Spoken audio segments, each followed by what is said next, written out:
السلام علیکم ورحمۃ اللہ وبرکاتہ۔ بسم اللہ الرحمن الرحیم۔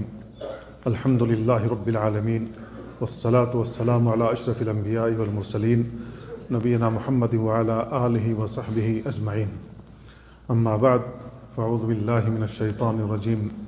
قد افلح المؤمنون الذین هم فی صلاتهم خاشعون۔ برادران اسلام اور عزیز بھائیوں، پچھلے ہفتے عباد الرحمن کی صفات بیان کی تھی۔ آج ان مومنوں کی صفات بیان کرنے کی کوشش کروں گا جو کامیاب ہونے والے ہیں۔ دنیا میں بھی انہیں کامیابی ملے گی اور آخرت میں بھی۔ اللہ رب العالمین نے بیان فرمایا قد افلح المؤمنون، مومن کامیاب ہو گئے۔ الذین هم فی صلاتهم خاشعون، مومن وہ لوگ ہیں جو اپنی نمازوں میں ڈرتے ہیں۔ اللہ تعالیٰ نے لفظ مومن استعمال کیا ہے۔ مومن لوگ کامیاب ہو گئے۔ مومن کون ہوتے ہیں؟ مومن وہ لوگ ہوتے ہیں جو اللہ کی وحدانیت پر ایمان لائے اور رسول کی رسالت کو تسلیم کیا اور ساری زندگی اسی پر قائم و دائم رہے۔ نہ اللہ کی ربوبیت میں کسی کو شریک بنایا، نہ اس کی الوہیت میں، نہ اس کی صفات میں، اور نہ ہی اس کی عبادت میں، اور رسول کی رسالت میں بھی کسی کو شریک نہیں بنایا۔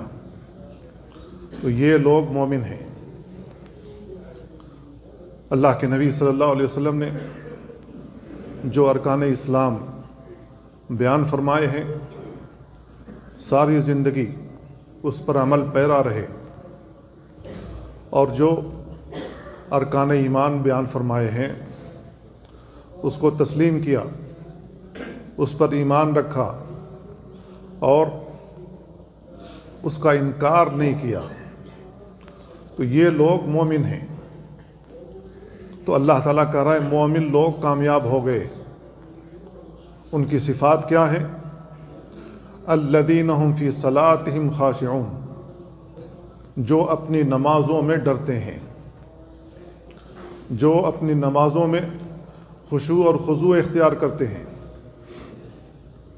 اللہ کے سامنے کھڑے ہیں تو انہیں اس بات کا احساس موجود ہے میں کس کے سامنے کھڑا ہوں؟ کیا وہ رب العالمین نہیں ہے؟ کیا وہ ہمارا خالق اور مالک نہیں ہے؟ کیا وہ ہمیں رزق نہیں عطا کرتا ہے؟ ہم اس کے سامنے کھڑے ہیں، اس کے حکم کے مطابق عبادت کرنے کے لیے کھڑے ہیں، جس نے ساری کائنات بنائی ہے، ساری کائنات کو وجود بخشا ہے۔ ساری کائنات میں جتنے بھی انسان اور جنات ہیں اور دیگر مخلوقات، سب کو فنا ہونا ہے، پھر اللہ رب العالمین ان کو زندہ کرے گا اور حساب و کتاب لے گا۔ تو بندے کو یہ احساس ہونا چاہیے میں کس کی عبادت کر رہا ہوں، کس کے سامنے کھڑا ہوں۔ جب ہمیں اس بات کا احساس ہوگا کہ میں رب العالمین کے سامنے کھڑا ہوں، تو آدمی کا ذہن، آدمی کا دل اللہ کی عبادت کرتے ہوئے ادھر ادھر نہیں جائے گا۔ آدمی کی آنکھ، آدمی کی یہ جوارح ادھر ادھر مائل نہیں ہوں گے، کیونکہ اللہ سے بڑا کوئی نہیں ہے، میں اس کے سامنے کھڑا ہوں۔ کسی بڑے منسٹر کے سامنے آپ جاتے ہیں تو کیا آپ ہلتے رہتے ہیں؟ آپ کوئی ایسی حرکت نہیں کرتے جس سے اس کو برا لگ جائے۔ آپ اللہ کے سامنے کھڑے ہیں اور اللہ کی عبادت کرتے ہوئے ایسی ویسی حرکت کر رہے ہیں۔ کبھی کسی طرف سے آواز آ جائے، آپ کی نگاہ ادھر چلی جاتی ہے۔ کبھی آدمی کھجلانے لگتا ہے، بدبودار بدن کے ساتھ اللہ کے سامنے کھڑا ہو جاتا ہے۔ اللہ کی مسجد میں حاضر ہونے کے لائق نہیں ہے، پھر اللہ کے سامنے ایسے کپڑے پہن کر کے، ایسے بدبودار کپڑے پہن کر کے اللہ کے سامنے کھڑا ہے، تو کیا ہم اللہ کا احترام کر رہے ہیں؟ الذین هم فی صلاتہم خاشعون، جو اپنی نمازوں میں اللہ سے ڈرتے ہیں۔ تقشعر منہ جلود الذین یخشون ربہم، جو لوگ اپنے رب سے ڈرتے ہیں تو اپنے رب کی جب وہ عبادت کرتے ہیں ان کے رونگٹے کھڑے ہو جاتے ہیں۔ جب اللہ کا ذکر آتا ہے، اللہ کا نام آتا ہے، اللہ کی صفات جب آتی ہیں، اللہ کے نبی صلی اللہ علیہ وسلم اللہ رب العالمین سے کتنے ڈرنے والے تھے، احادیث پڑھ لیجئے۔ اللہ کے نبی صلی اللہ علیہ وسلم جب عذاب کی آیتیں آتی تھیں ٹھہر جاتے تھے، اللہ کی پناہ طلب کرتے تھے۔ جب نعمت والی آیتیں آتی تھیں وہاں ٹھہرتے تھے، اللہ رب العالمین سے اس کا سوال کرتے تھے۔ تو اللہ کے نبی صلی اللہ علیہ وسلم کس طریقے سے اللہ کے سامنے کھڑے ہوتے تھے، وہی مطلوب ہے نماز کے اندر۔ تو نماز میں ہر حال میں ہمیں ڈرنا ہے۔ نماز ایسی عبادت ہے جس کے ذریعے ہم اللہ رب العالمین سے قریب ہوتے ہیں، اللہ رب العالمین کی ہم اطاعت کرتے ہیں، اس کے رسول کی اطاعت کرتے ہیں۔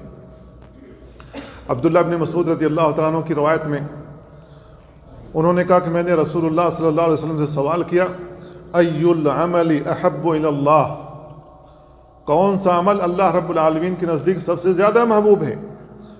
اللہ کے نبی صلی اللہ علیہ وسلم نے فرمایا الصلاۃ علی وقتہا، جب نماز کا وقت ہو جائے تو نماز اس کے وقت میں پڑھنا۔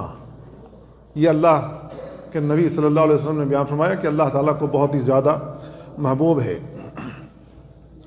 عبادہ بن صامت رضی اللہ عنہ کی روایت میں ہے، اللہ کے نبی صلی اللہ علیہ وسلم نے بیان فرمایا خمس صلوات افترضہن اللہ، 5 نمازیں ہیں جنہیں اللہ رب العالمین نے فرض کیا ہے۔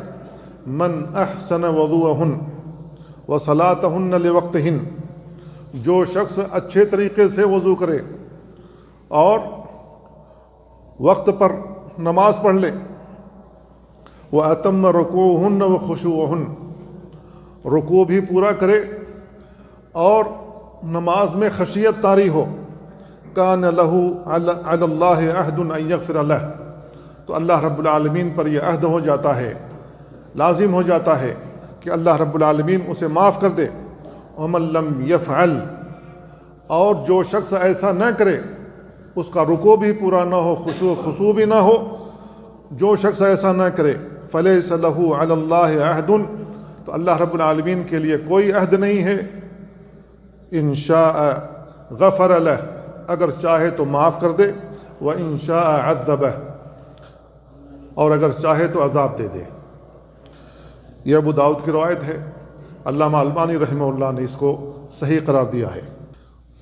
عمرو بن سعید بن العاص رضی اللہ عنہ بیان کرتے ہیں، میں عثمان بن عفان رضی اللہ تعالیٰ عنہ کے پاس تھا، انہوں نے وضو کا پانی منگایا، پانی منگانے کے بعد کہا میں نے رسول اللہ صلی اللہ علیہ وسلم سے یہ حدیث سنی ہے، ما من امرٍ مسلم تحضرہ صلاۃ مکتوبہ، جو بھی مسلمان بندہ اس کو فرض نماز کا وقت پہنچ جائے، فیحسن وضوءها، اچھے طریقے سے وضو کرے، وخشوعها، اور نماز میں اسے وہ خشوع اور خضوع اختیار کرے، ورکوعها، اور رکوع کو پورا کرے، تو اللہ کے نبی صلی اللہ علیہ وسلم بیان فرماتے ہیں کہ اللہ رب العالمین اس کی سابقہ گناہ معاف کر دے گا جب تک کہ وہ بڑی گناہ نہیں کر لیتا۔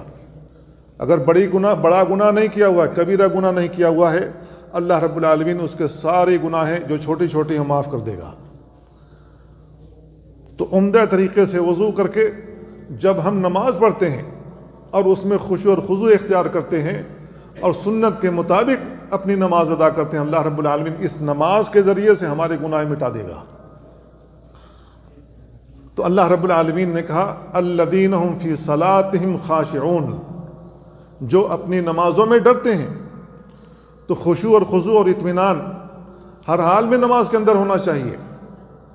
بے شمار ایسے لوگ ہیں جن کا نہ رکوع پورا ہوتا ہے، نہ رکوع کے بعد والا قیام پورا ہوتا ہے، اور نہ ہی سجدہ صحیح طریقے سے ہوتا ہے، اور نہ سجدے کے بعد جو بیٹھا جاتا ہے وہ صحیح طریقے سے پورا ہوتا ہے۔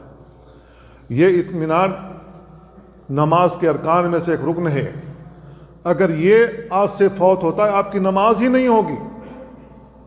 بے شمار ایسے لوگوں پر نگاہ پڑ جاتی ہے اسی مسجد میں اور دیگر مساجد میں بھی جو رکوع تو کرتے ہیں اور رکوع سے اٹھنے کے بعد پورے طریقے سے کھڑے بھی نہیں ہوتے, ابھی اٹھ ہی رہے ہوتے ہیں سجدے میں چلے گئے, جبکہ پوری طریقے سے اٹھ جانا, کھڑے ہو جانا اس انداز سے کہ ہڈی کا ہر جوڑ اپنے اپنے مقام پر ٹھہر جائے, یہ نماز کا رکن ہے. اگر آپ اس طریقے سے اس انداز سے کھڑے نہیں ہوئے کہ ہڈی کا ہر جوڑ اپنے مقام پر ٹھہر گیا, اس کے بغیر آپ رکوع میں چلے گئے, آپ نے رکن چھوڑا, آپ کی نماز نہیں ہوگی. اور پھر رسول اللہ صلی اللہ علیہ وسلم نے اس وقت دعا بیان فرمائی, ربنا لک الحمد حمدا کثیرا طیبا مبارکا فیہ. اس کے بعد بھی کئی دعائیں ہیں جسے پڑھنا چاہیے. اگر ہر مسلمان کو کم سے کم اتنی ہی دعا یاد ہو جائے اور وہ رکوع سے اٹھنے کے بعد یہ دعا پڑھ لے تو کم سے کم ہڈی کا ہر جوڑ اپنے اپنے مقام پر ٹھہر جائے گا. اس کی سنت بھی ادا ہو گئی, فرض بھی ادا ہو گیا. اور یہی حال دونوں سجدوں کے درمیان بھی ہے. بے شمار لوگوں کے اوپر ہماری نگاہیں پڑتی ہیں, سجدے سے سر اٹھایا, صحیح طریقے سے بیٹھا بھی نہیں, اس انداز سے بیٹھا بھی نہیں کہ ہڈی کا ہر جوڑ اپنے اپنے مقام پر ٹھہر جائے, اور دوسرا سجدے کے لیے چلا جاتا ہے, جبکہ وہاں صحیح انداز سے بیٹھنا ہے. اور اس کے درمیان دعا ہے, اللہ کے نبی صلی اللہ علیہ وسلم نے سکھائی ہے, اللہم اغفر لی وارحمنی واہدنی وعافنی وارزقنی. کم سے کم آدمی کو یہ دعا یاد ہو, اس کے علاوہ اور بھی دعائیں ہیں, کم سے کم آدمی یہ دعا پڑھ لے تو ہڈی کا ہر جوڑ اپنے اپنے مقام پر ٹھہر جائے گا. تو فرض بھی ادا ہو گیا, رکن بھی ادا ہو گیا, اور سنت بھی ادا ہو گئی. تو ہمیں نمازوں کا خیال رکھنا چاہیے. جس مقام پر جو دعا پڑھنے کے لیے اللہ کے نبی صلی اللہ علیہ وسلم نے ہمیں اور آپ کو بتایا ہے, تعلیم دی ہے, جب ہم ان کو یاد کر کے اس وقت پڑھیں گے تب ہماری نماز درست ہوتی ہے. ورنہ بے شمار ایسے لوگ ہیں جو آدھا ثواب لے کر کے جاتے ہیں, پونا ثواب لے کر کے جاتے ہیں. تو خشوع اور خضوع مطلوب ہے نماز کے اندر. اگر نماز کے اندر خشوع اور خضوع موجود نہیں ہے آپ کی وہ نماز ہی نہیں ہوگی. عمار بن یاسر رضی اللہ تعالیٰ عنہ بیان کرتے ہیں, ان الرجل لینصرف وما کتب له الا عشر صلاته. بہت سے لوگ نماز سے واپس ہو جاتے ہیں اور اس کی نماز کا 10واں حصہ بھی اس کو ثواب میں نہیں دیا جاتا ہے. ثمنہا, کسی کو 8واں حصہ ملتا ہے, 1/8, کسی کو 1/7 ملتا ہے, کسی کو 1/6 ثواب ملتا ہے, کسی کو 1/5 ملتا ہے, کسی کو چوتھائی ملتا ہے, کسی کو تہائی ملتا ہے, اور کسی کو نصف ثواب ملتا ہے. یہ سنن ابو داؤد کی روایت ہے. تو میرے بھائیو, بہت سے لوگ ایسی ہی نماز پڑھتے ہیں کہ ان کو 1/4 ثواب ملا ہوگا, بقیہ نہیں ملا. جبکہ اللہ کے نبی صلی اللہ علیہ وسلم نے بیان فرمایا ہے کہ آدمی عمدہ طریقے سے وضو کرے گھر کے اندر, اور سنت کے مطابق مسجد میں آئے اور سنت کے مطابق نماز پڑھے تو اس کو 27 درجے ثواب ملتا ہے. اب 27 درجے جو ثواب مل رہا ہے اس میں سے آپ کو 1/4 مل رہا ہے, یا اس میں سے 5واں حصہ مل رہا ہے, کسی کو 6واں حصہ مل رہا ہے, کسی کو چوتھائی مل رہا ہے. آپ کیا لے کر کے جا رہے ہیں؟ آپ ٹھنڈی برداشت کر کے, سردی برداشت کر کے اپنے گھر سے چلے, ٹھنڈے پانی سے وضو کیا وہ برداشت کیا, اور دیگر تکلیفوں کو جھیلتے ہوئے آپ مسجد میں آئے اور آپ کو 1/4 ثواب ملا, اور وہ بھی کوئی تو ایسا بھی ہوگا کہ اس کو کچھ بھی نہیں ملے گا. اور یہ وہ شخص ہے جو نماز کے ارکان کو ترک کرتا ہے, نماز کے ارکان پورے نہیں کرتا. اور کچھ ایسے بھی لوگ ہیں جو نماز کے شرط کو پورا نہیں کرتے, نماز کے شروط ہی پورا نہیں کرتے. سطر ڈھانکنا نماز کی شرطوں میں سے ہے. سطر ڈھانکنا, سطر کہاں سے ہے؟ یہ جو ناف ہے, ناف سے لے کر گھٹنے تک یہ ڈھکا ہونا چاہیے. جو پینٹ پہننے والے بھائی ہیں, ٹی شرٹ پہن کر کے آتے ہیں, شرٹ چھوٹا پہن کر کے آتے ہیں, رکوع میں جانے کے بعد یہ پینٹ نیچے چلا جاتا ہے، ان کا دونوں حصہ دکھتا ہے، اور یہ ٹی شرٹ اوپر چلا جاتا ہے، سطر کھل گیا، آپ کی نماز ہی نہیں ہوئی، اس کو کیا ملے گا؟ کچھ بھی نہیں ملا۔ تو میرے بھائیو، نمازوں میں ڈریے، نمازوں کی سلسلے میں ڈریے اللہ رب العالمین سے۔ تو اللہ رب العالمین نے بیان فرمایا کہ مومن جو کامیاب ہونے والے ہیں ان کی صفات میں سے الذین هم فی صلاتہم خاشعون، جو اپنی نمازوں میں ڈرتے ہیں۔ جب آیات تلاوت کی جائیں تو ان کی آنکھیں برسنے لگتی ہیں، ان کے رونگٹے کھڑے ہو جاتے ہیں، بدن میں جھنجھناہٹ پیدا ہو جاتی ہے۔ یہ اللہ سے ڈرنے والے لوگ ہیں۔ ایک اور روایت ابو ذر رضی اللہ تعالیٰ عنہ کی ہے، اللہ کے نبی صلی اللہ علیہ وسلم بیان فرماتے ہیں لا یزال اللہ مقبلا علی العبد فی صلاتہ ما لم یلتفت، اللہ رب العالمین برابر اس بندے کی نماز میں، جو نماز پڑھ رہا ہوتا ہے اس کے سامنے ہوتا ہے جب تک کہ وہ ادھر ادھر التفات نہیں کرتا۔ التفات کا مطلب کسی نے ادھر کچھ کہہ دیا تو ادھر ہو گیا، کسی نے ادھر کر دیا تو ادھر ہو گیا، کبھی نگاہ اوپر ہو گئی، کبھی نگاہ نیچے ہو گئی، یہ التفات ہے۔ اگر کوئی شخص التفات کر رہا ہے تو اللہ رب العالمین اپنی ساری توجہ سے ہٹا لیتا ہے فوری طور پر۔ جب تک آپ اللہ کی طرف نگاہ لگائے ہوئے ہیں، نگاہ کہاں رہنی چاہیے؟ سجدے کی جگہ میں۔ سجدے کی جگہ سے آپ کی نگاہ ادھر ادھر ہوئی، آپ کا جسم ادھر ادھر ہوا، تو ایسی صورت میں اللہ رب العالمین ساری توجہ اپنی ہٹا لے گا آپ سے۔ کیا یہ ہمارے لیے فخر کی بات نہیں ہے کہ ہم اللہ کے سامنے کھڑے ہیں اور اللہ رب العالمین ہماری اور آپ کی طرف متوجہ ہے؟ کیا ہمارے لیے فخر کی بات نہیں ہے؟ ملک کا پرائم منسٹر ہو، آپ کی جانب ذرا سی توجہ دے دے تو آپ پھولے نہیں سماتے ہیں۔ مجھ سے پرائم منسٹر صاحب نے ہاتھ ملا لیا، کسی بڑے آدمی نے ہاتھ ملا لیا، ساری جگہوں پر جا کے بیان کرنا شروع کر دیتے ہیں میں نے فلاں سے ہاتھ ملایا، یہ سیلفی لیا، یہ دیکھو۔ اللہ رب العالمین آپ کی طرف متوجہ ہے نماز میں۔ اس سے اس نماز کی اہمیت کا بھی اندازہ لگا لیجئے کہ آپ کہاں کھڑے ہیں۔ اللہ رب العالمین کے حکم کو آپ فالو کر رہے ہیں، اللہ رب العالمین کے سامنے کھڑے ہیں۔ یہ کوئی معمولی عبادت نہیں ہے۔ دوسری صفت اللہ رب العالمین نے بیان فرمائی والذین هم عن اللغو معرضون، کامیاب ہونے والے مومن وہ لوگ ہیں جو لغویات سے اعراض کرتے ہیں۔ لغویات کے اندر تمام باطل چیزیں شامل ہیں، ہر باطل چیز لغویات میں شامل ہے۔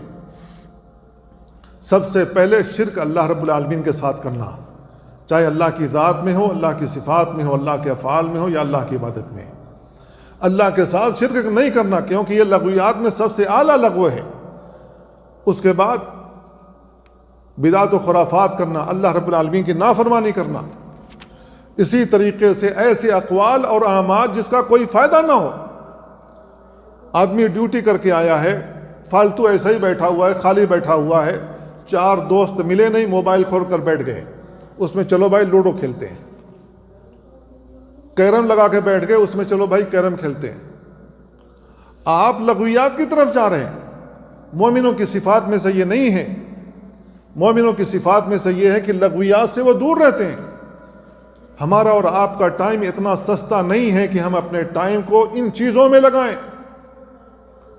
مومن بندہ وہ ہوتا ہے جو اپنے ٹائم سے فائدہ اٹھاتا ہے، اپنے اوقات سے فائدہ اٹھاتا ہے، فالتو چیزوں میں اپنا ٹائم نہیں دیتا ہے، اور ان چیزوں میں تو بالکل ہی نہیں دیتا ہے جس میں اللہ کی نافرمانی ہو رہی ہو، اللہ رب العالمین جس پر ہمیں عذاب دے سکے، ان میں تو بالکل نہیں دے گا، اور مومن کو دینا بھی نہیں چاہیے۔ میرے بھائیو، جب مومن کو ٹائم ملتا ہے تو وہ اللہ کی طرف متوجہ ہوتا ہے، اللہ سے اپنے رشتے استوار کرتا ہے۔ جو ہی فراغ ملتا ہے وہ تسبیح و تحلیل بیان کرنا شروع کر دیتا ہے، سبحان اللہ والحمدللہ ولا الہ الا اللہ واللہ اکبر، کم سے کم استغفار جو بھی زبان سے ادا ہو۔ مومن وہ شخص ہے جو اللہ کی طرف فوری طور پر آ جاتا ہے۔ جو ہی محسوس ہوا کہ میرے وقت میں فراغ ہے، خالی وقت مجھے مل رہا ہے، تو اللہ کی طرف سیدھے متوجہ ہو جاتا ہے، اپنے ٹائم کو ضائع نہیں کرتا۔ میرے بھائیو، آپ کو جو ٹائم ملا ہے، آپ اپنے ٹائم سے فائدہ اٹھا کر کے، کیا آپ کتاب نہیں پڑھ سکتے جس سے آپ کے علم میں اضافہ ہو؟ اور سب سے پہلے اللہ کی کتاب ہے جسے پڑھنا چاہیے، کیونکہ اللہ رب العالمین نے اسے ہمارے اور آپ کے لیے اتارا ہے۔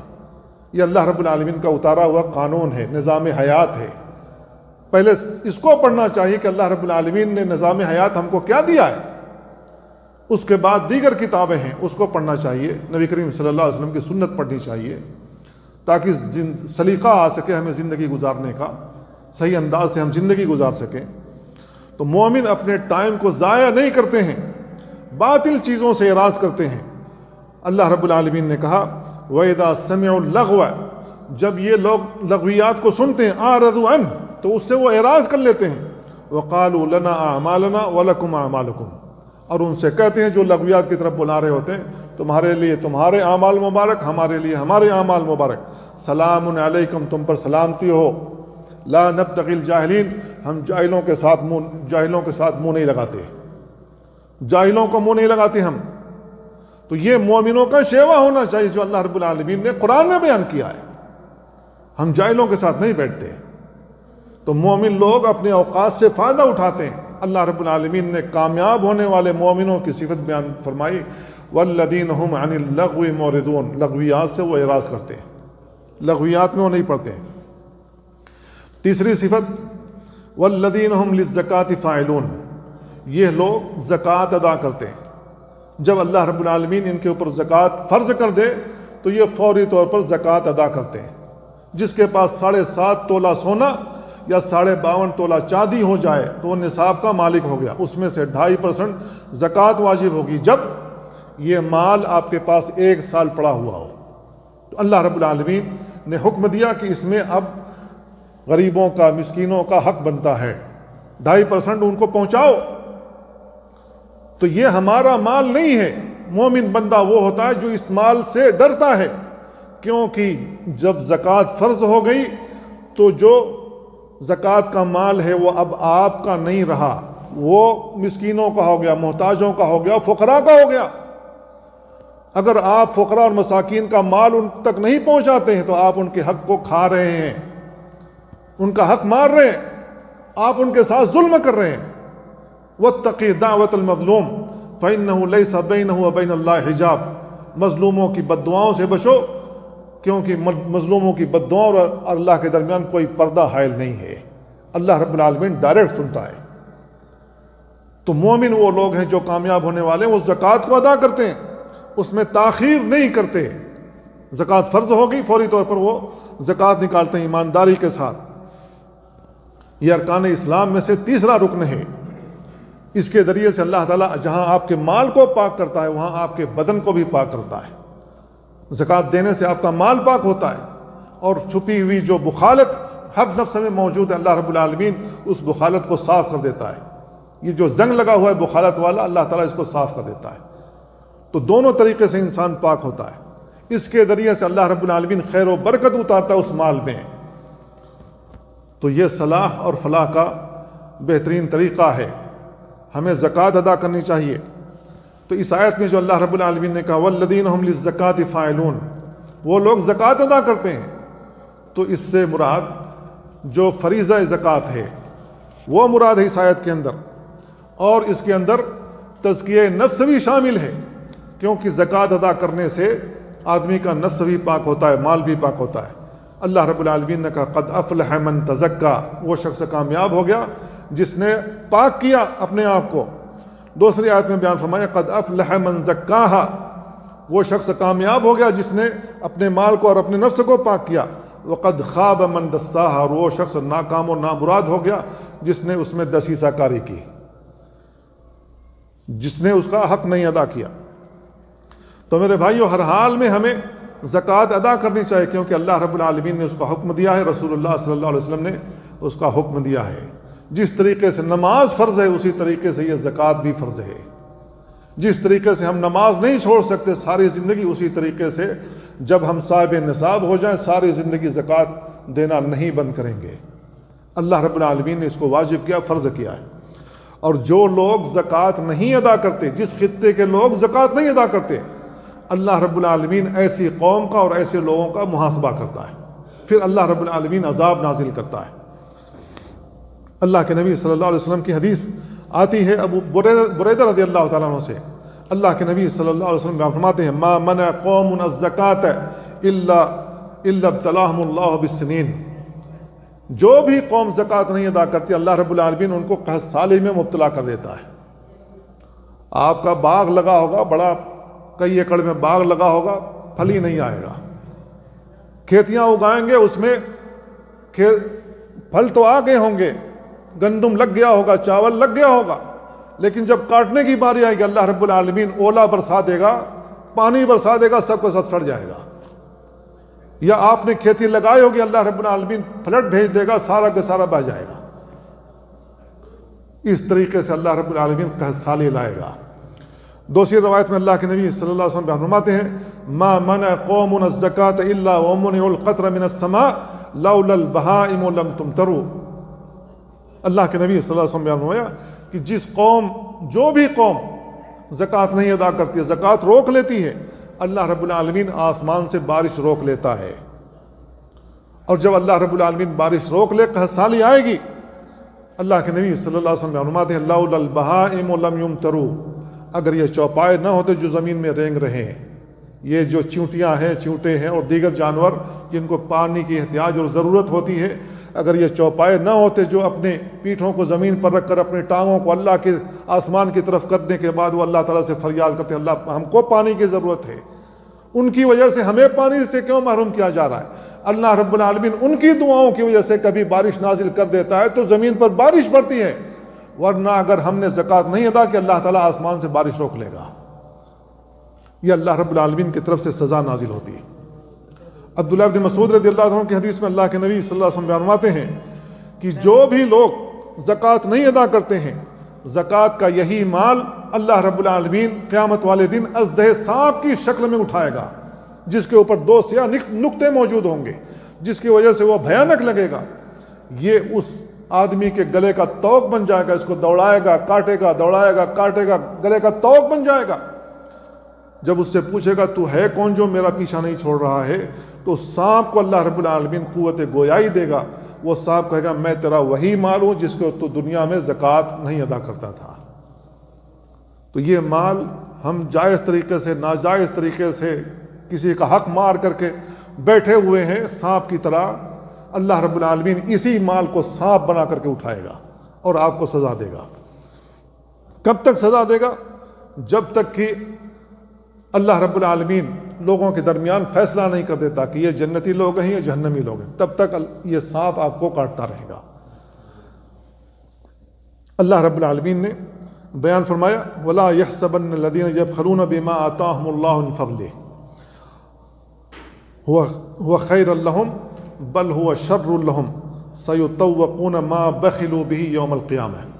جب اللہ کے نبی صلی اللہ علیہ وسلم نے یہ حدیث بیان فرمائی، اس کے بعد یہی آیت پڑھی تھی آپ ان لوگوں کو گمان نہ کریں جن کو اللہ رب العالمین نے اپنے فضل سے اپنے مال سے نوازا ہے، ان کو دے رکھا ہے کہ وہ ان کے لیے بہتر ہے، بل ہوا شر لہم، بلکہ یہ ان کے لیے بہت برا ہے، سیطوقون ما بخلوا به یوم القیامہ، قیامت کے دن یہی ان کے گلے کا توق بن جائے گا، گلے میں اللہ رب العالمین ان کو لٹکا دے گا۔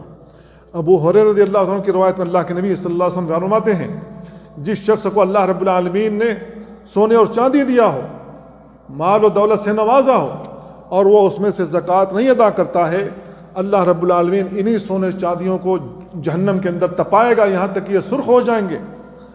تو اب ایسی صورت میں ان کے پہلو، ان کے پیٹھ اور ان کی جو پیشانی ہے، انہی پیسوں کو چپکا دیا جائے گا، انہی پیسوں سے داغا جائے گا۔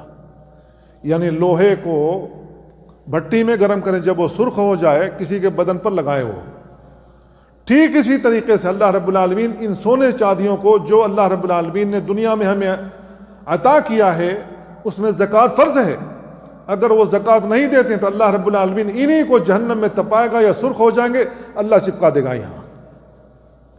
یہاں پیٹھ پر چپکا دے گا، ہمارے پہلوؤں پر چپکا دے گا، چیختے رہو چلاتے رہو، ایک اس کی سزا دوسری جہنم میں جل رہے ہو۔ یہ مال کس کام کا ہے پھر؟ تو میرے بھائیو ہمارے ہی مال ہمارے لیے وبال جان بن جائے گا۔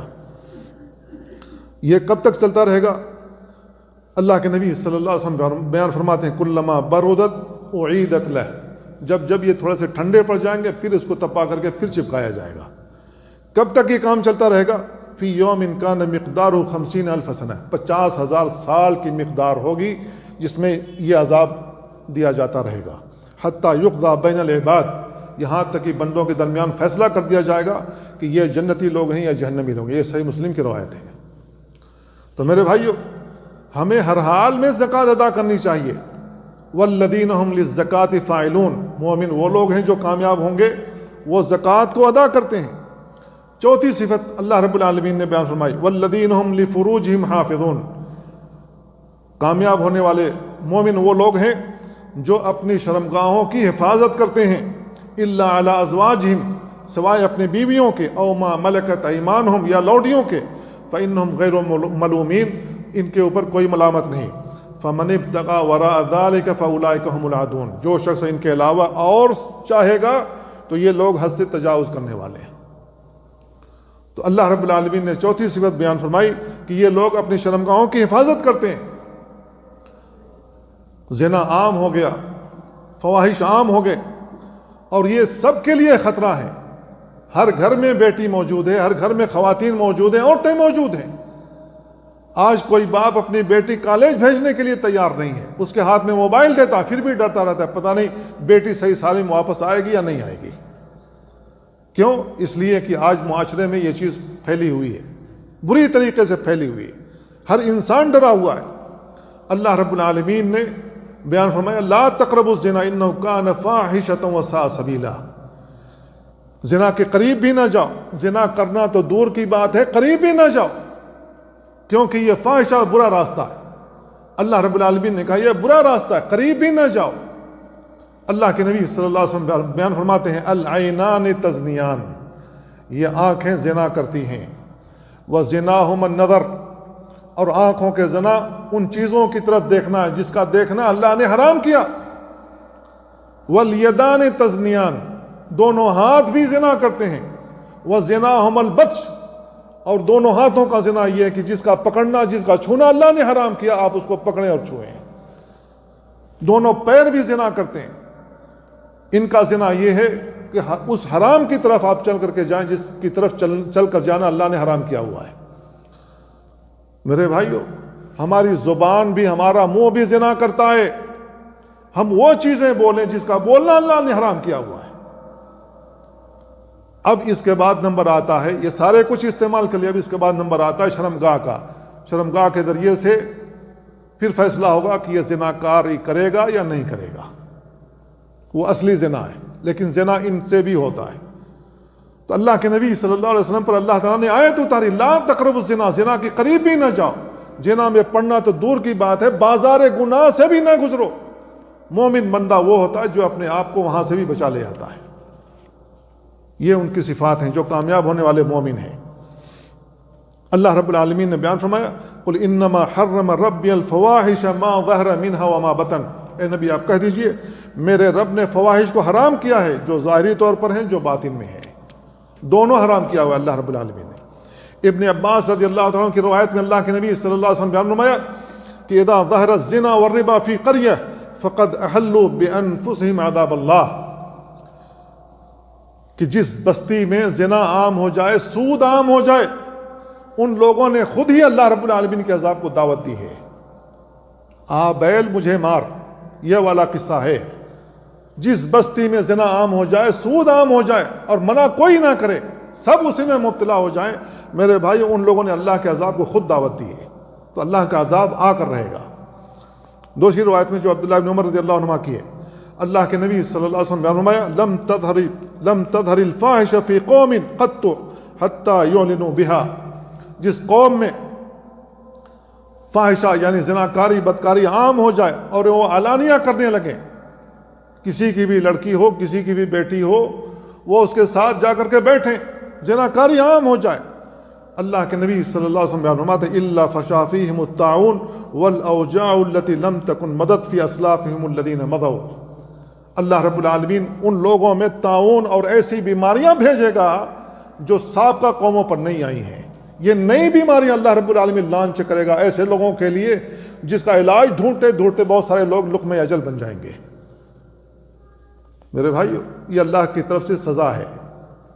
اس کے باوجود بھی اگر کسی کی آنکھ نہ کھلے اور توبہ نہ کرے، اللہ کی طرف رجوع نہ کرے اور سمجھے کہ بس ایسے ہی سارا کچھ ہو رہا ہے، ایسے ہی نہیں ہو رہا ہے، یہ اللہ کی طرف سے عذاب ہوتا ہے، اسے ہمیں سمجھنا چاہیے۔ اسی وجہ سے اللہ رب العالمین نے جو زناکار بدکار لوگ ہوتے ہیں ان کو ایک ساتھ بیان کیا، جو لوگ مشرک ہوتے ہیں مشرکوں کے ساتھ بیان فرمایا۔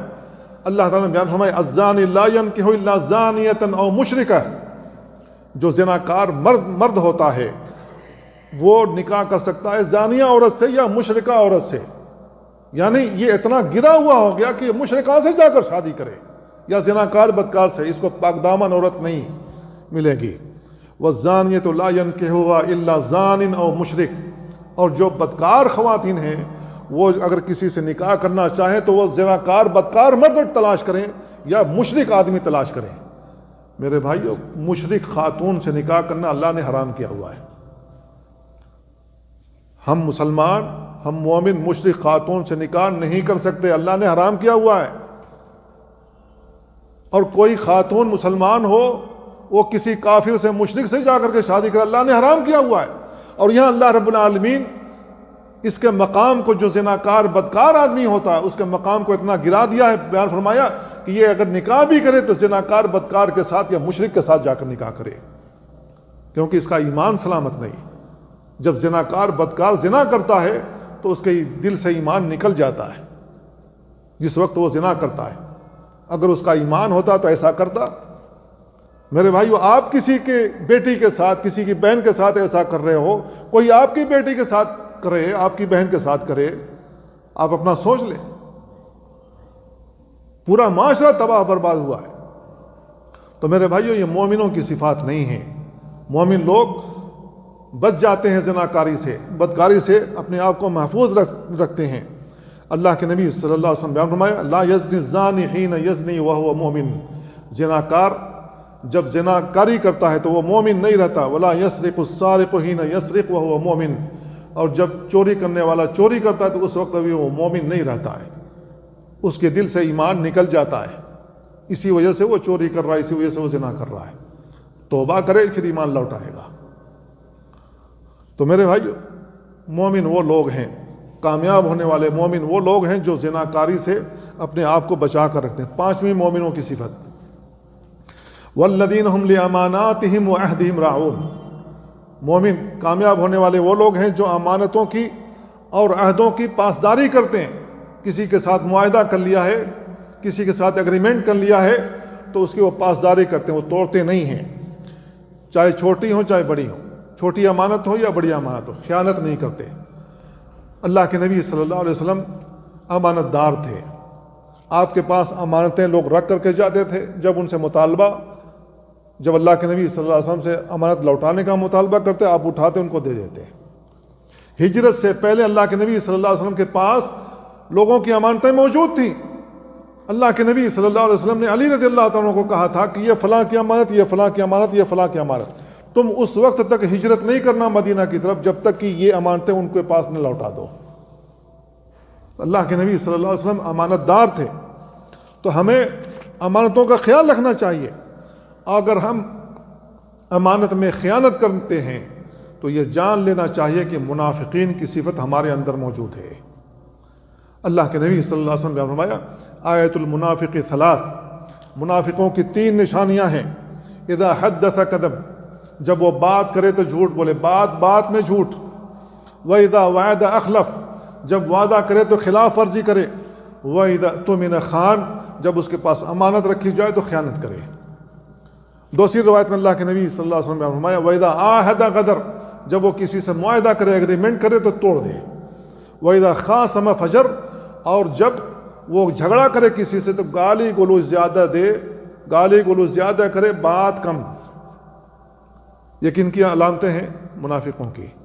آج روڈوں پر جو کچھ ہو رہا ہے روزانہ ہی ہم دیکھ رہے ہیں، یہی کچھ ہو رہا ہے۔ تو ایسے لوگ اپنے ایمان کو دیکھیں، وہ کہاں ہیں، اپنے ایمان میں کہاں کھڑے ہیں۔ ایمان کی کتنی رمق موجود ہے، ایمان کی کتنی روشنی ان کے اندر موجود ہے۔ تو مومن وہ لوگ ہیں جو عہدوں کی پاسداری کرتے ہیں، اور جب امانت رکھا جائے تو خیانت نہیں کرتے بلکہ اس کو وہ ادا کرتے ہیں، چاہے امانت پیسوں کی صورت میں ہو، زمین کی صورت میں ہو، چاہے کسی اور صورت میں ہو، امانتوں کو لوٹا دیتے ہیں۔ اللہ رب العالمین بیان فرماتا ہے ان الذین یشترون بعہد اللہ و ایمانہم ثمنا قلیلا، بے شک وہ لوگ جو اللہ کے عہد کو اور اس کی قسموں کو تھوڑے سے پیسوں کے عوض میں بیچ دیتے ہیں، اولئک لا خلاق لہم فی الآخرہ، آخرت میں ان کے لیے کوئی حصہ نہیں ہے، ولا یکلمہم اللہ، اللہ رب العالمین ان سے بات نہیں کرے گا، ولا ینظر الیہم یوم القیامہ، قیامت کے دن اس پر نظر رحمت نہیں کرے گا، ولا یزکیہم، انہیں پاک نہیں کرے گا، ولہم عذاب علیم، ان کے لیے دردناک عذاب ہے۔ یہ آل عمران کی آیت ہے۔ تو میرے بھائیو، لوگ کوٹوں میں کچہریوں میں جا کر کے جھوٹی قسمیں کھاتے ہیں، جھوٹی گواہیاں دیتے ہیں، یہ ہمیں نہیں کرنی ہے۔ امانت اگر کسی نے رکھی ہوئی، خیانت نہیں کرنی ہے، اس کی امانت اس تک واپس کرنی ہے۔ اگر اس امانت میں خیانت کرتے ہیں، اللہ کے عہد کو توڑتے ہیں یا پیسوں کے عوض میں بیچ دیتے ہیں، تو اللہ رب العالمین نے اتنی ساری دفعات آپ پر لگا رکھی ہیں۔ یہ اللہ کی جانب سے دفعات لگی ہوئی ہیں، پڑھنے کی ضرورت ہے کہ ہمارے اوپر کون کون سی دفعہ لگائی ہیں اللہ رب العالمین نے، کون کون سے سیکشن لگا رکھے ہیں، ہم سمجھتے ہی نہیں ہیں اور نہ سمجھنے کی کوشش کر رہے ہیں۔ انس بن مالک رضی اللہ تعالیٰ عنہ بیان فرماتے ہیں، اللہ کے نبی صلی اللہ علیہ وسلم بیان فرمایا، لا ایمان لمن لا امانت لہ، اس شخص کا کوئی ایمان نہیں جو امانت دار نہ ہو، ولا دین لمن لا عہد لہ، اس شخص کا کوئی دین نہیں جو عہد کی پاسداری نہ کرے، جو عہدوں کو پورا نہ کرے، جو ایگریمنٹ کیا ہوا اس کو پورا نہ کرے۔ تو میرے بھائیو، اللہ رب العالمین نے عہدوں کی وفائی کا حکم دیا ہے، وَأَوْفُوا بِالْعَهْدِ إِنَّ الْعَهْدَ كَانَ مَسْئُولًا، ایگریمنٹ کیا ہو تو اس کو پورا کرو، کیونکہ اس کے بارے میں تم سے سوال کیا جائے گا۔ نبی کریم صلی اللہ علیہ وسلم نے کافروں کے ساتھ معاہدہ کیا تھا یا نہیں کیا تھا؟ اللہ کے نبی صلی اللہ علیہ وسلم نے کافروں کے ساتھ معاہدہ کیا تھا، لیکن اللہ کے نبی صلی اللہ علیہ وسلم نے کسی بھی معاہدوں کو نہیں توڑا۔ مشرکوں نے جب معاہدے کو توڑا، اللہ کے نبی صلی اللہ علیہ وسلم نے فوج تیار کی، فتح مکہ کے لیے روانہ ہو گئے اور مکہ فتح ہوا تھا۔ تو کافروں نے توڑا تھا۔ مومنوں کی صفات میں یہ ہے ہی نہیں کہ جب کسی کے ساتھ ایگریمنٹ کریں، کسی کے ساتھ معاہدہ کریں تو توڑ دیں، بلکہ اس کی پاسداری کرتے ہیں، اس کو پورا کرتے ہیں۔ یہ مومنوں کی صفات ہیں۔ اسی وجہ سے اللہ رب العالمین نے کہا، یا ایھا الذین آمنوا اوفوا بالعقود، اے ایمان والے کہا، مسلمان نہیں کہا۔ اگر ایمان ہے تو جو ایگریمنٹ کیا ہوا اس کو پورا کرو، 1 سال کا ہو 2 سال کا، اس کو پورا کرو۔ تو اللہ رب العالمین نے یہ بیان فرمایا ہے، جو لوگ عہدوں کو توڑ دیتے ہیں اس کی سزا کیا ہے۔ اللہ رب العالمین نے بنو اسرائیل کی ایک جماعت کا ذکر کیا، جب انہوں نے اللہ سے کیا ہوا عہد توڑ دیا، اس کے رسول سے کیا ہوا عہد توڑ دیا، تو اللہ رب العالمین نے کون سی سزا دی؟ اللہ رب العالمین نے پہلی سزا یہ دی کہ ان پر لعنت بھیج دی۔ لعنت کا مطلب یہ ہے کہ اللہ کی رحمت سے دور ہو گئے۔ اور دوسری سزا اللہ رب العالمین نے دی، ان کے دلوں کو سخت کر دیا۔ اب آیت سنیے اللہ رب العالمین کیا کرا، فَبِمَا نَقْضِهِمْ مِيثَاقَهُمْ، انہوں نے اللہ رب العالمین سے کیا ہوا عہد میثاق توڑ دیا، لَعَنَّاهُمْ، تو ہم نے ان پر لعنت بھیج دی، وَجَعَلْنَا قُلُوبَهُمْ قَاسِيَةً، تو ہم نے ان کے دلوں کو سخت بنا دیا، يُحَرِّفُونَ الْكَلِمَ عَن مَّوَاضِعِهِ، اللہ تعالیٰ نے جو ان پر کتابیں اتاری تھیں ان کو ادھر ادھر کرتے تھے، تحریف کرتے تھے۔ تو ان یہودیوں نے، عیسائیوں نے ایسا کیا۔ وَنَسُوا حَظًّا مِّمَّا ذُكِّرُوا بِهِ، اور جس کی انہیں نصیحت کی گئی تھی ان لوگوں نے اسے بھلا دیا۔ کتابوں کے ذریعے سے جو اللہ تعالیٰ نے انہیں نصیحت کی تھی، ان کے رسولوں نے نصیحت کی تھی، ان لوگوں نے بھلا دیا۔ کیا یہی کام ہم نہیں کر رہے ہیں؟ کیا یہی کام ہم نہیں کر رہے ہیں؟ آج کا مسلمان اسی میں مبتلا ہے یا نہیں ہے؟ اسی میں مبتلا ہے۔ اسی وجہ سے اللہ رب العالمین کا عذاب آتا ہے۔ دوسری آیت میں اللہ رب العالمین نے کہا، الذین ینقضون عہد اللہ من بعد میثاقہ، وعدہ کرنے کے بعد، میثاق کرنے کے بعد جو شخص اللہ کے عہد کو توڑ دیتا ہے، وَيَقْطَعُونَ مَا أَمْرَ اللَّهُ بِهِ أَن يُوصَلَ، اور صلہ رحمی کا جو اللہ رب العالمین نے حکم دیا اس کو وہ توڑتا ہے، وَيُفْسِدُونَ فِي الْأَرْضِ، زمین میں فساد مچاتے ہیں، اولئک هم الخاسرون، یہ گھاٹا اٹھانے والے لوگ ہیں، دنیا میں بھی گھاٹا اٹھائیں گے، آخرت میں بھی گھاٹا اٹھائیں گے۔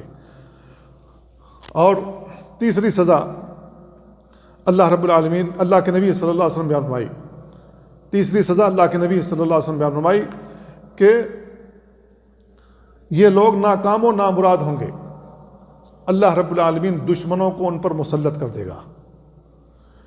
بریدہ بن حصیب رضی اللہ تعالیٰ عنہ بیان کرتے ہیں ما نقض قوم العہد الا کان القتل بینہم، جس قوم کے لوگ عہد کو توڑ دیتے ہیں، عہد و پیمان توڑ دیتے ہیں، اللہ رب العالمین ان میں خانہ جنگی کرا دیتا ہے، آپس میں کٹو مرو۔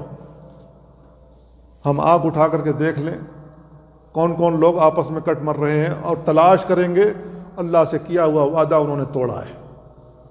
کیا ہم نے اللہ رب العالمین سے وعدہ نہیں کہ اللہ تعالیٰ تو تنہا ہے، تیری عبادت کرتے رہیں گے، تیرے ساتھ شرک نہیں کریں گے؟ کیا ہم نے اللہ رب العالمین سے یہ وعدہ نہیں کر رکھا ہے کہ تیرے رسول پر ایمان لاتے ہیں، اس کی رسالت میں کسی کو شریک نہیں کریں گے؟ ہم نے توڑا یا نہیں توڑا؟ ہم نے اللہ کے عہد کو توڑا۔ آج دیکھ لیجئے خانہ جنگی کی صورت میں کون کون سے لوگ مبتلا ہیں۔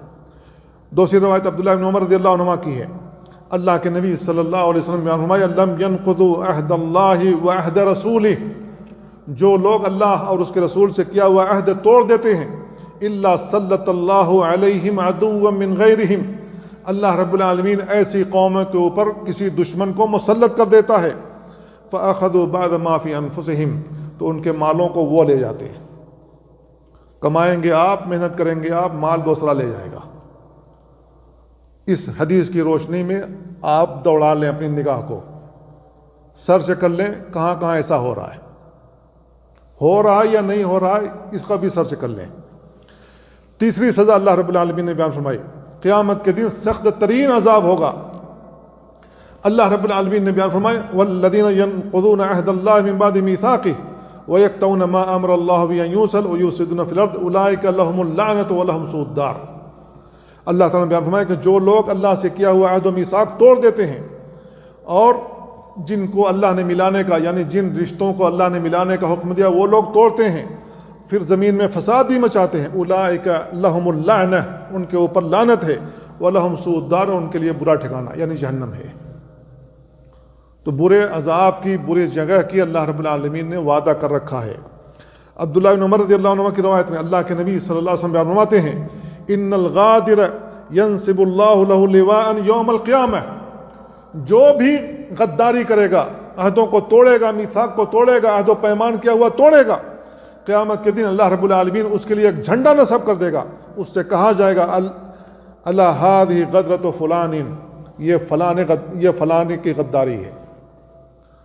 میرے بھائی کتنی بڑی رسوائی ہوگی کہ اس کے سامنے جھنڈا نصب کر دیا، یہ غدار آدمی، اس نے غداری کی ہے۔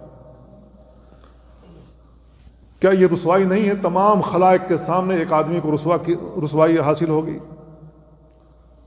اور دیکھ لیجیے آنکھ اٹھا کر کے کیسی کیسی غداریاں ہو رہی ہیں۔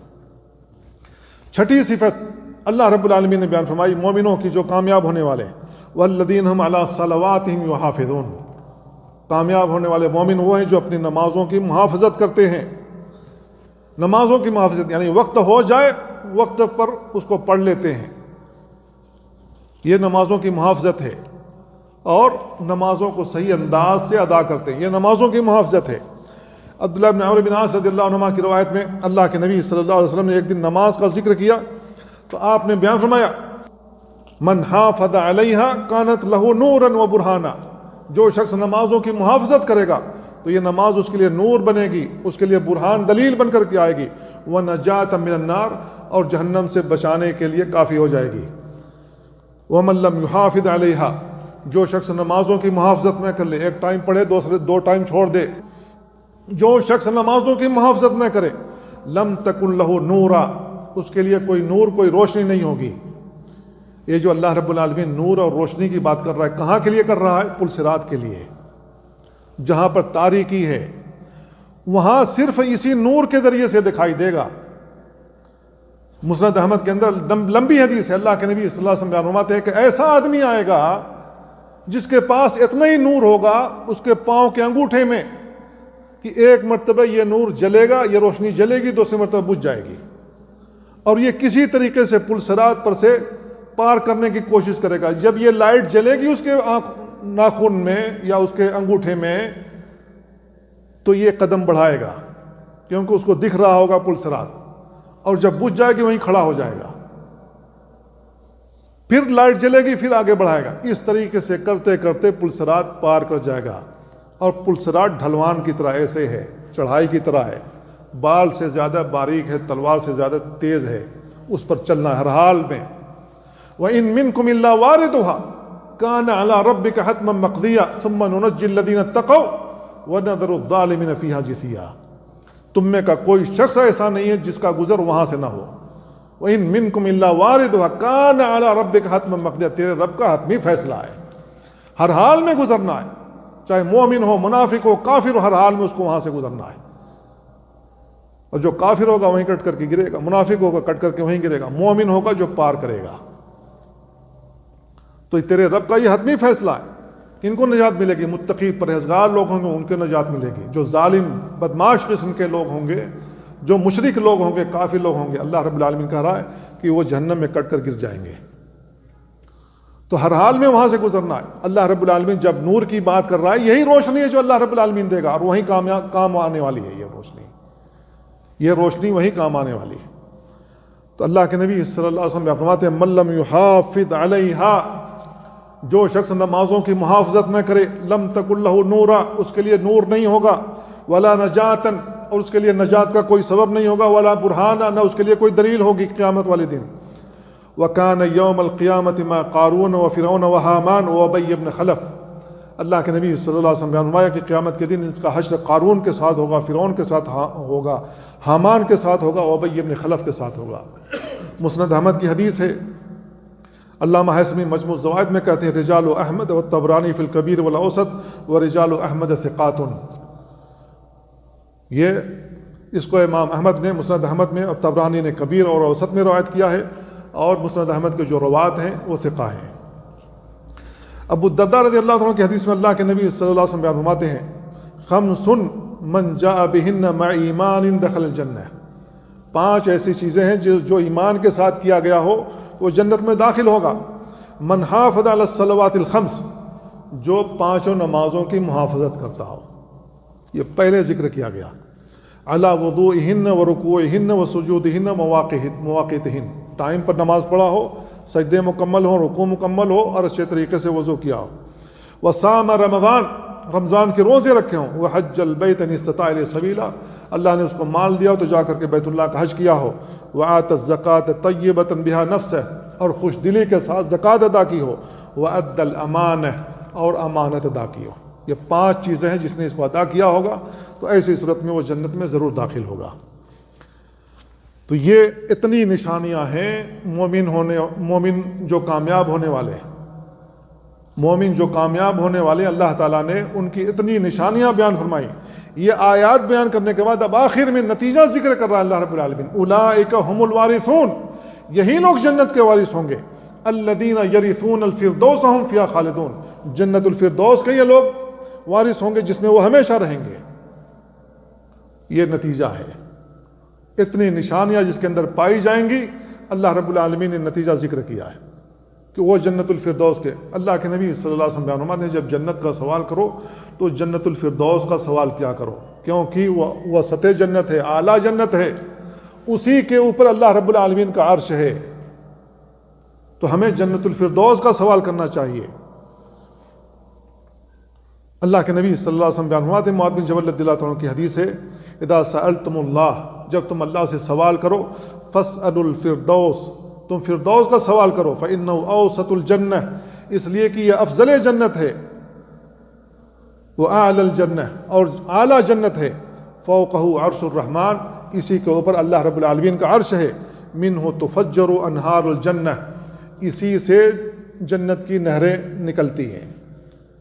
جنت میں جو اللہ تعالیٰ نے نہریں بیان کی ہیں وہ کون کون سی نہریں ہیں؟ اللہ تعالیٰ نے بیان فرمایا فیہا انہار من ماء غیر آسن، پانی کی نہر ہوگی، وانہار من لبن، لبن کی دودھ کی نہر ہوگی، وانہار من خمر، اللہ رب العالمین نے وہاں شراب کی ایک نہر بنا رکھی ہوگی، لیکن شراب ایسی ہوگی جس کے پینے سے دل دماغ خراب نہیں ہوگا، وہ دنیا کی طرح شراب نہیں ہے۔ وانہار من عسل مصفی، اور ایک نہر ہوگی جو اصل کی ہوگی شہد کی ہوگی۔ یہ چاروں جو نہریں ہیں کہاں سے پھوٹ رہی ہیں؟ جنت الفردوس سے پھوٹ رہی ہیں۔ تو میرے بھائی اسی وجہ سے اللہ کے نبی صلی اللہ علیہ وسلم بیان فرمایا کہ جنت الفردوس کا سوال کیا کرو، ہمیں جنت الفردوس مانگنا چاہیے۔ جب یہ صفات ہمارے اندر موجود ہوں گی تو اللہ رب العالمین نے وعدہ ہی کر رکھا ہے، تلک الجنت التی نورث من عبادنا من کان تقیا، جنت یہ جو جنت الفردوس ہے، ہم نے اس جنت کا وعدہ کر رکھا ہے اپنے بندوں سے۔ کون سے بندے؟ من کان تقیا، جو متقی ہوں گے، پرہیزگار ہوں گے۔ تلک الجنت التی اورثتموها بما کنتم تعملون، جنت وہ ہے جس کے وارث بنائے جاؤ گے، کس وجہ سے؟ بما کنتم تعملون، جو دنیا میں کرتے رہے ہو، اللہ کے حکم کے مطابق، اس کے رسول کے حکم کے مطابق جو زندگی گزارتے رہے ہو، کرتے رہے ہو، اس کی وجہ سے اس جنت کا وارث بنو گے۔ تو میرے بھائیو، قد افلح المؤمنون 18ویں پارے میں ہے، یہ اتنی آیتیں ہیں، آپ اس کو پھر سے غور سے پڑھیں، اس کے ترجمے کے ساتھ پڑھیں، آپ کا ایمان روشن ہو جائے گا۔ میں نے انہی آیتوں کو پڑھ کر کے اس کی وضاحت کرنے کی کوشش کی۔ اللہ تعالیٰ سے دعا اللہ ہمیں ان باتوں کو سمجھنے اور ان پر عمل کرنے کی توفیق عطا فرمائے۔ وصلی اللہ وسلم علی نبینا محمد وعلی آلہ وصحبہ اجمعین۔ السلام علیکم ورحمۃ اللہ۔